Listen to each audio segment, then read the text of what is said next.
Boa noite aos irmãos, estamos aqui nesse domingo à noite para adorar o nome do Senhor, culto de adoração, culto de louvor, culto de gratidão ao nosso Deus.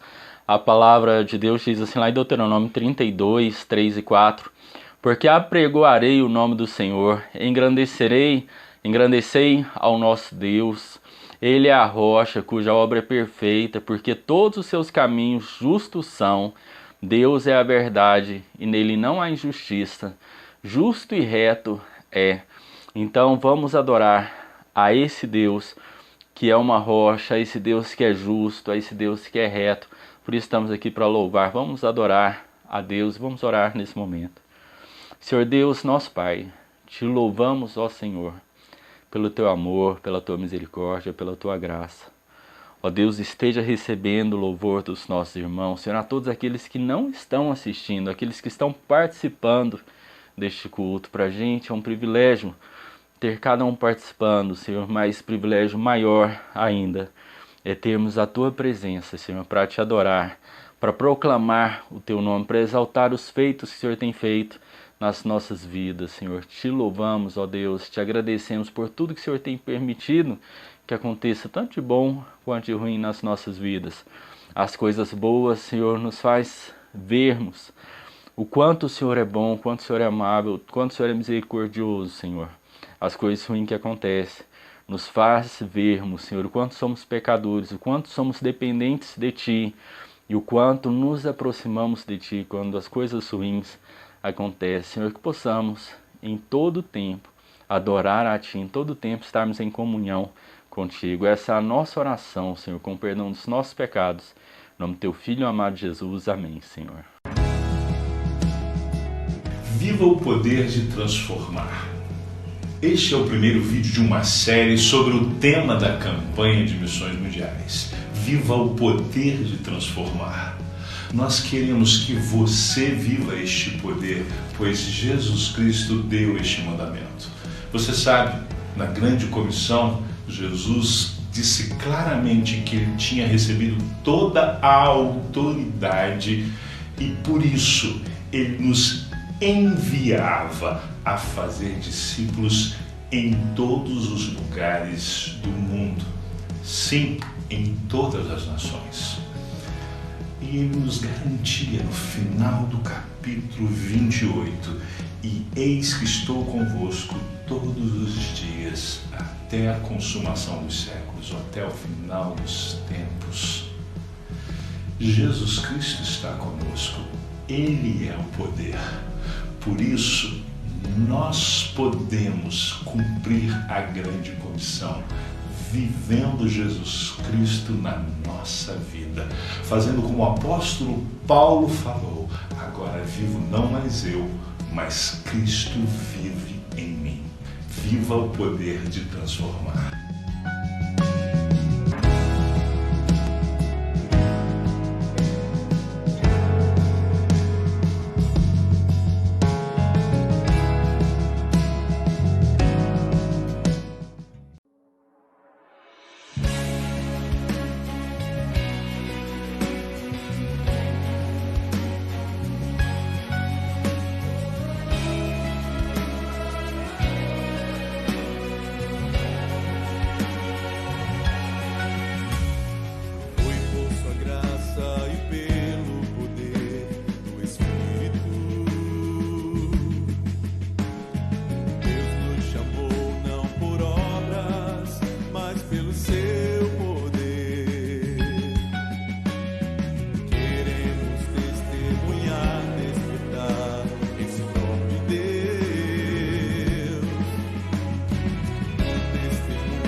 liberdade e ao mundo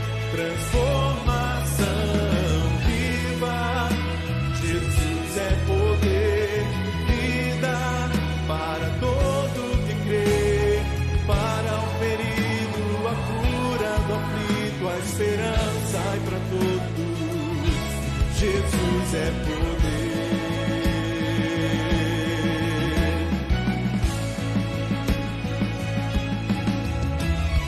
Lágrimas e aflições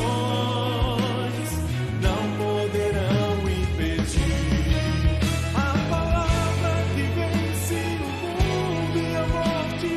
Cristo Jesus é poder. Viva! Jesus é poder. Para todo que crê ao cativo, liberdade e ao mundo, transformação. Viva! Jesus é poder. Vida para todo que crê, para o ferido, a cura do aflito, a esperança e para todos. Jesus é poder.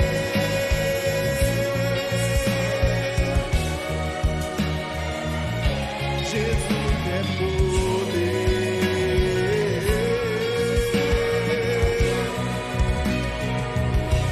Jesus é poder.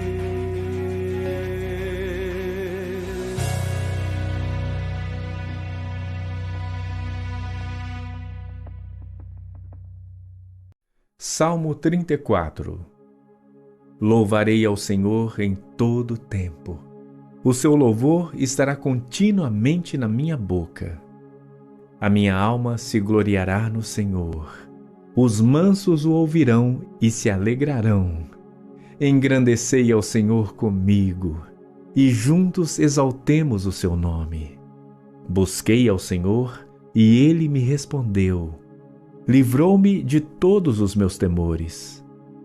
Olharam para ele e foram iluminados, e os seus rostos não ficaram confundidos. Clamou este pobre, e o Senhor o ouviu, e o salvou de todas as suas angústias. O anjo do Senhor acampa-se ao redor dos que o temem e os livra. Provai e vede que o Senhor é bom. Bem-aventurado o homem que nele confia. Temei ao Senhor, vós os seus santos, pois nada falta aos que o temem. Os filhos dos leões necessitam e sofrem fome, mas àqueles que buscam ao Senhor, bem nenhum lhes faltará. Vinde, meninos, ouvi-me, eu vos ensinarei o temor do Senhor. Quem é o homem que deseja a vida, que quer largos dias para ver o bem? Guarda a tua língua do mal e os teus lábios de falarem o engano. Aparta-te do mal e faze o bem. Procura a paz e segue-a. Os olhos do Senhor estão sobre os justos e os seus ouvidos atentos ao seu clamor. A face do Senhor está contra os que fazem o mal, para desarraigar da terra a memória deles. Os justos clamam e o Senhor os ouve e os livra de todas as suas angústias. Perto está o Senhor dos que têm o coração quebrantado e salva os contritos de espírito. Muitas são as aflições do justo, mas o Senhor o livra de todas. Ele lhe guarda todos os seus ossos, nem sequer um deles se quebra. A malícia matará o ímpio, e os que odeiam o justo serão punidos. O Senhor resgata a alma dos seus servos, e nenhum dos que nele confiam será punido. Glorioso Deus, eterno Pai, nós te somos gratos, Senhor Deus, por tudo que o Senhor tem feito nas nossas vidas, ó Pai. Nós te agradecemos pelo dom da vida, ó Deus. Te agradecemos, Senhor Deus, porque o Senhor tem nos amparado, o Senhor tem nos protegido. Agora, meu Deus, eu te suplico, ó Pai, pelos enfermos, ó Deus.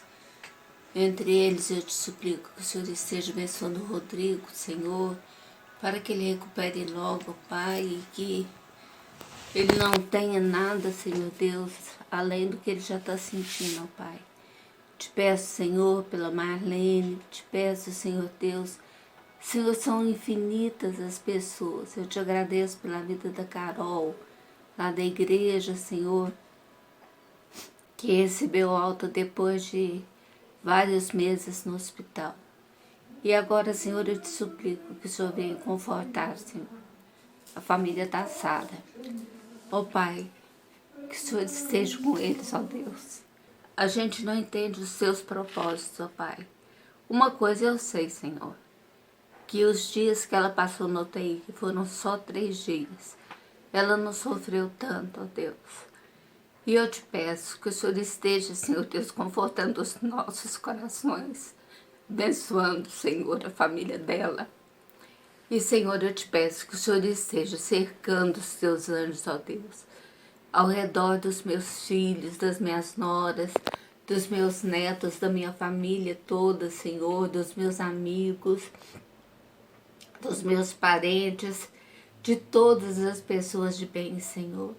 Meu Deus, não deixe que nenhum deles partam, Senhor Deus, por causa dessa doença, Senhor. Mas eu te peço que o Senhor esteja com cada um, Senhor. Eu te agradeço porque a Sara teve a oportunidade de aceitar Jesus como Salvador. E isso nós sabemos que hoje Ele está na glória com a avó dela, por quem ela lutou tanto. E o Senhor a levou, mas para a honra e glória do teu nome. Senhor, esteja com cada um de nós. Esteja, Senhor Deus, com o pastor Valdomiro também, ó Deus, com a Lucineide, Senhor. Eu te peço em especial pela Lorena, que era a amiga mais próxima da Sara, Senhor. Que o Senhor esteja abençoando cada um. Senhor, falta palavras para te agradecer por tudo, ó Pai. Mas eu tenho muito a te suplicar, que o Senhor tenha misericórdia de nós, ó Deus. Livra, Senhor Deus, as nossas vidas dessa pandemia, ó Pai. Eu te peço no nome santo de Jesus, que o Senhor nos guarde, nos ampare e perdoe os meus pecados. Em nome de Jesus. Amém.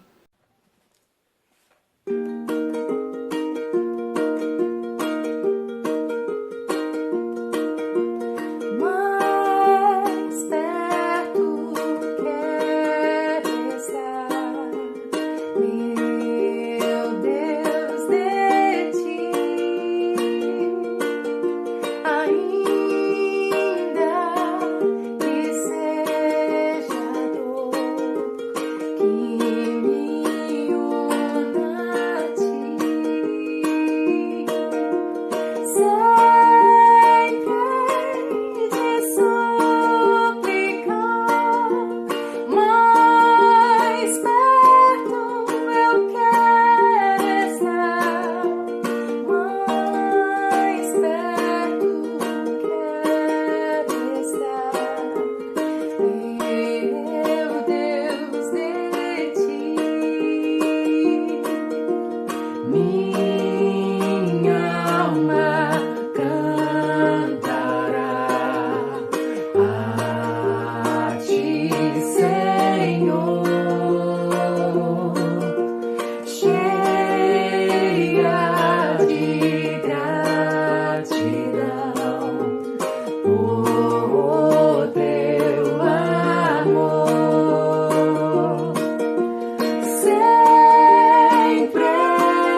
noite, que a graça e a paz de nosso Senhor Jesus Cristo esteja com você e sua família nesse instante. Mais uma vez nós temos a grata satisfação de estar com vocês e junto estudarmos a palavra de Deus. Nós vamos, nesse momento, ler aquilo que o apóstolo Pedro registrou na sua segunda carta, no capítulo 3, versículo 11, 12 e 13. E o texto nos fala o seguinte: visto que tudo será assim desfeito, que tipo de pessoas é necessário que vocês sejam? Vivam de maneira santa e piedosa, esperando o dia de Deus e apressando a sua vinda. Naquele dia os céus serão desfeitos pelo fogo e os elementos se derreterão pelo calor. Todavia, de acordo com a sua promessa, a promessa de Deus, esperamos novos céus e nova terra, onde habita a justiça. Amém. Vamos orar. Pai querido, nesse momento que estamos diante do Senhor, diante da Tua palavra, pedimos, ó Deus Espírito Santo, coloque a palavra na minha mente, no meu coração e também dê, ó Pai, ouvido àqueles que estão assistindo esta mensagem, que eles possam realmente ser alimentados, instruídos, edificados por esta palavra. Obrigado, ó Pai. Nos faça apenas um instrumento do Senhor nesse momento. É em nome de Jesus que eu oro e agradeço. Nós vamos falar, usando esse texto da palavra de Deus, como devemos nos portar diante da certeza da segunda vinda de nosso Senhor e Salvador Jesus Cristo a este mundo. No capítulo 3, no início desse capítulo, o apóstolo Pedro fala sobre o assunto, a destruição do mundo no qual nós estamos vivendo, e ele fala então sobre os escarnecedores que surgirão falando a respeito da vinda de nosso Senhor Jesus Cristo a esse mundo, e ele então diz que as pessoas vão escarnecer da promessa, dizendo: onde está a vinda de nosso Senhor Jesus Cristo, se desde que nossos pais, nossos antecedentes, ou seja, aqueles que morreram, nossos antepassados, morreram, então essa promessa foi feita e ela ainda não se cumpriu. E Pedro então aborda nesse início do capítulo 3 dois aspectos importantes. Primeiro, para esclarecer esse ponto sobre as pessoas que acham que Jesus está demorando, ele diz que o tempo tem que ser visto na perspectiva de Deus. Deus é eterno e para ele não existe tempo contado, cronometrado. Então ele é eterno e para ele o passado, o futuro não existe, porque ele vive na eternidade. Nós é que vivemos nesse mundo cronometrado, tempo marcado, medido.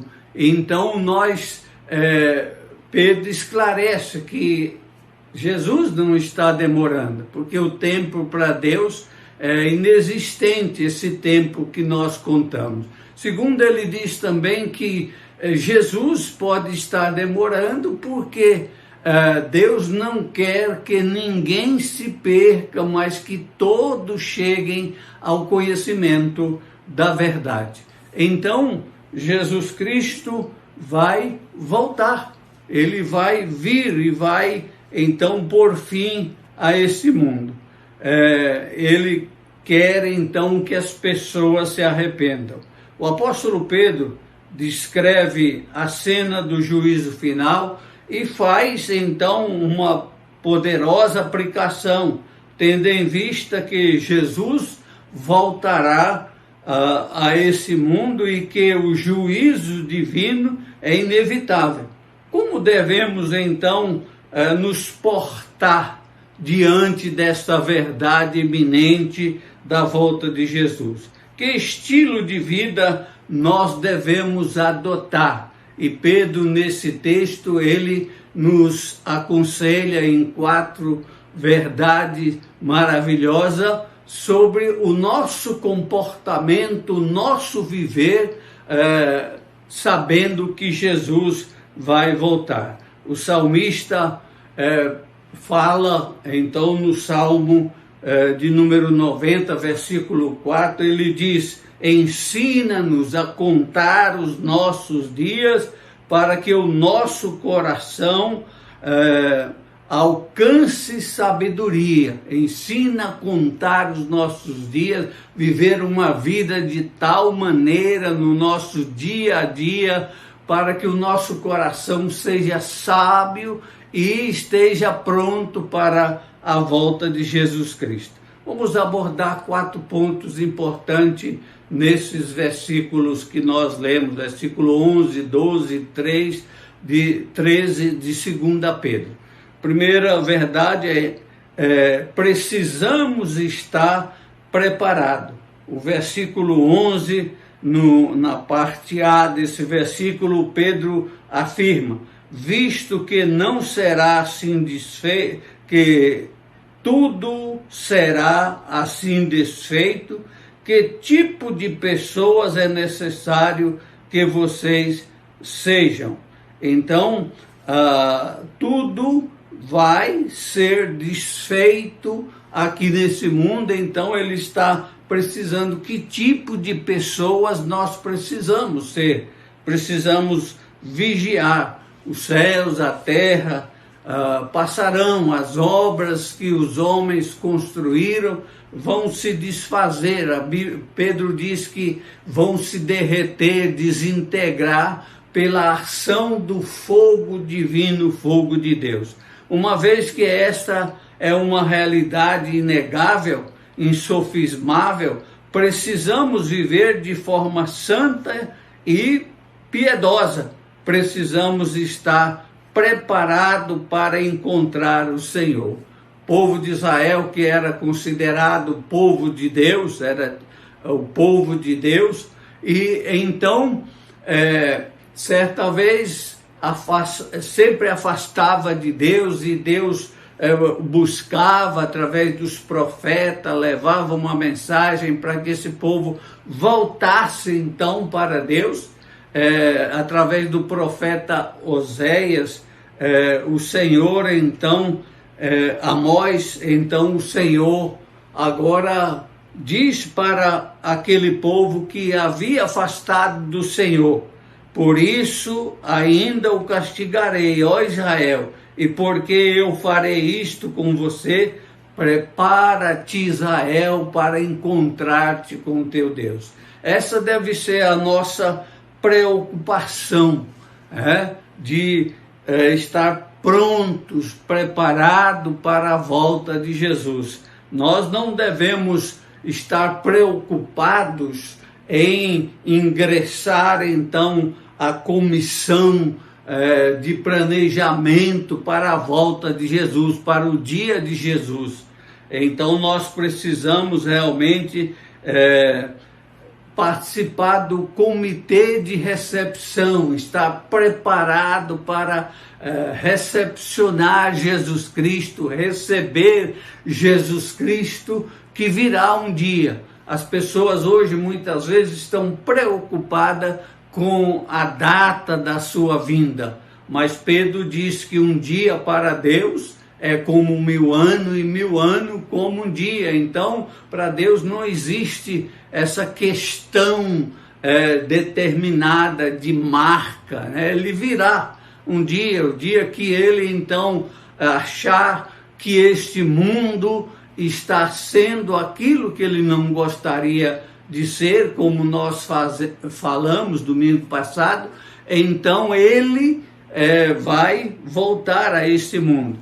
E nós precisamos nos preparar, e a maneira de estar preparado para esta volta de Jesus é viver uma comunhão íntima, um relacionamento íntimo, uma dedicação exclusiva ao Senhor, porque Ele vai voltar. Em segundo lugar, precisamos aguardar a sua segunda vinda, a segunda vinda de Cristo a esse mundo. O versículo 12, a parte A, nos fala o seguinte: esperando o dia de Deus, esperando o dia da volta de Jesus. A Igreja de Cristo, ela não dorme, ela não deve dormir, deve estar alerta para esta realidade, estar esperando então a volta de Cristo,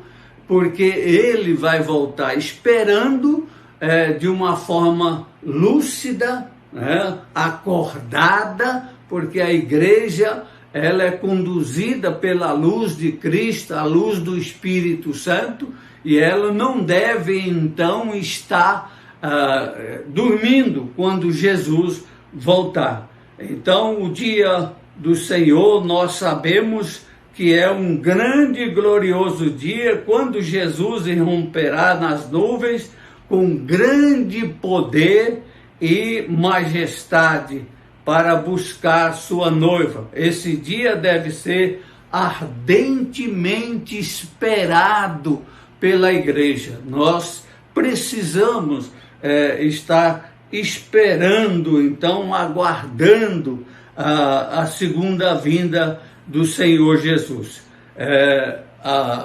Jesus nos fala em Mateus 24, versículo 42, ele fala: portanto, vigiem, porque vocês não sabem em que dia virá o seu Senhor. Esteja vigiando, esteja esperando, aguardando, a cada dia pensando: Jesus vai voltar hoje, ou será que ele volta hoje? E estar então pensando nessa verdade, meditando a cada dia nessa verdade. Assim como Paulo diz que nós precisamos orar sem cessar, precisamos também pensar na volta de Cristo sem cessar, porque assim nós estaremos então aguardando a sua vinda, porque é uma ordem da palavra de Deus. Em Mateus 24, 44, o Senhor ainda nos diz: assim vocês também precisam estar preparados, porque o Filho do Homem virá numa hora em que vocês menos esperam, numa hora que nós menos estivermos esperando, ele vai voltar. Pode ser uma hora que nós não achamos que naquele momento ele não vai voltar, aí ele volta.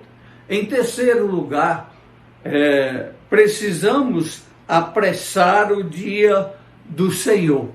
Nós, segundo a palavra de Pedro, podemos fazer com que essa volta de Cristo se apresse, aconteça mais rapidamente na nossa vida. De que forma nós vamos então fazer com que esse dia possa acontecer? Então, nós lemos a palavra de Deus e ela nos fala que nós precisamos então pregar o Evangelho. O próprio Jesus nos fala que nós precisamos então anunciar o Evangelho às pessoas para que elas creiam, porque a Bíblia diz que Deus não quer que ninguém se perca, mas que todos cheguem ao conhecimento da verdade. Quando levamos o Evangelho aos escolhidos de Deus e eles se convertem, então nós estamos abreviando essa volta de nosso Senhor Jesus Cristo. Então a expectativa da volta de Jesus deve repercutir não apenas na conduta nossa, na nossa maneira de ser, de viver, mas também no testemunho, testemunhando, mostrando às pessoas essa verdade. Pedro afirma que é possível apressar a volta de Jesus Cristo. O dia do Senhor será tão solene e grave que os céus serão incendiados e desfeitos e os elementos da terra derreterão. Mateus 24:30, nós lemos o Senhor falando sobre isso, o Senhor Jesus. Então aparecerá nos céus o sinal do Filho do Homem, e todas as nações da terra se lamentarão, e verão o Filho do Homem vindo nas nuvens do céu, com poder e grande glória. Devemos não apenas aguardar esse dia, mas também apressá-lo. Como podemos apressá-lo esse dia? Pregando então o Evangelho de Cristo. Jesus nos fala em Marcos 16:15, que ide por todo mundo, pregai o Evangelho a toda criatura. Quem crer e for batizado será salvo. Isso é uma forma, uma maneira de apressarmos então a vinda de Jesus. Jesus ainda fala em Mateus 24:14, ele afirma: e serás pregado esse Evangelho do reino de Deus por todo o mundo, em testemunha a todas as nações, então virá o fim. Então nós podemos apressar esse dia da volta de Cristo pregando o Evangelho, levando a mensagem de salvação às pessoas. Em quarto lugar, precisamos aguardar o cumprimento da promessa da consumação de todas as coisas.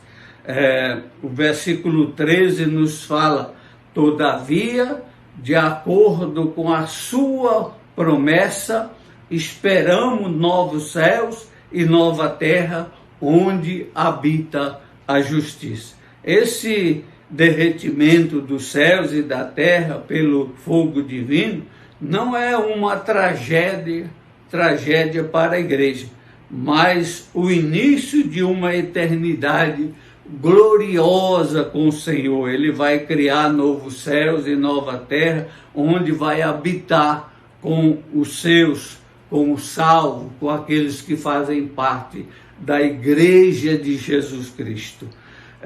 Todo vestígio de pecado será destruído. Habitaremos nos céus e nova terra. Kistemek explica que nos novo céu e nova terra, Deus lançará fora o pecado e assim liberta a criação de sua escravidão ao pecado.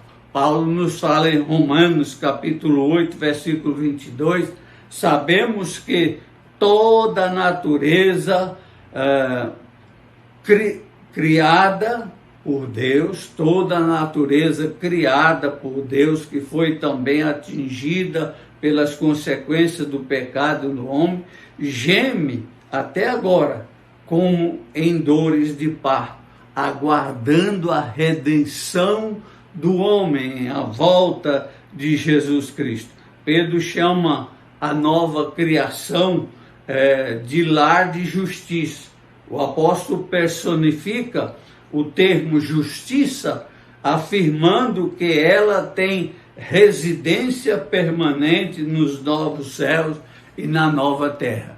É um lugar onde vai habitar justiça. Nós vivemos num mundo que podemos dizer o mundo da injustiça.